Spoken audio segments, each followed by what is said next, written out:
বগুড়ায় গত ৬ আগস্ট সরকার পরিবর্তনের সাথে সাথে পুলিশ প্রশাসনের নিষ্ক্রিয়তায় অপ্রতিরোধ্য হয়ে উঠেছে মাদক কারবারিরা। অভিযানে গেলেও পড়তে হচ্ছে বাধার মুখে। সংঘবদ্ধ এসব চক্র আইনশৃঙ্খলা বাহিনী সহ প্রতিবাদকারীদের আক্রমণাত্মক হামলা করছে বলে অভিযোগ রয়েছে। এর মধ্যে মাদকের আখড়া বলে খ্যাত বগুড়ার হাড্ডিপট্টি, চকসূত্রাপুর সহ জেলার অধিকাংশ উপজেলায় অপ্রতিরোধ্য গতিতে মাদক ছেয়ে গেছে। প্রতিরোধের ক্ষমতা হারিয়েছে প্রশাসন।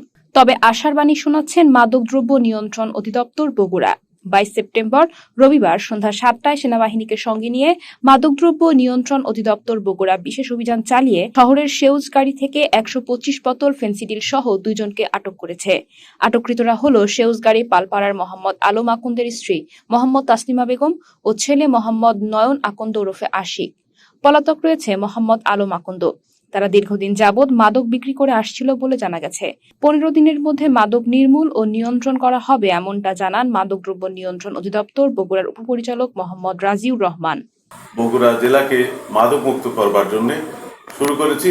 আজ আপনারা জানেন যে বগুড়া জেলার একজন গডফাদার এবং মাদক বড় ব্যবসায়ী আলম নামে সবাই পরিচিত।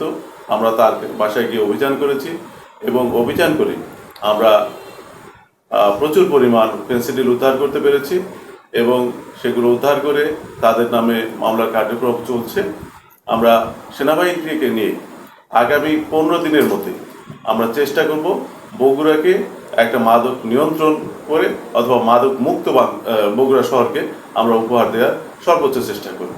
আমাদের এখনকার যে অভিযানগুলো হবে প্রতিটা পরিকল্পিত অভিযান হবে, যা যেই ছত্রছায়া কিংবা তার পিছনে যদি যে কোনো শক্তি থাক না কেন আমরা সেই শক্তিকে ভেঙে ফেলবার মতো কৌশল অবলম্বন করছি। আর যেহেতু সেনাবাহিনী এখন আমাদের সঙ্গে আছে, আমাদের বিশ্বাস তারা বিশৃঙ্খলতা তৈরি করতে পারবে না।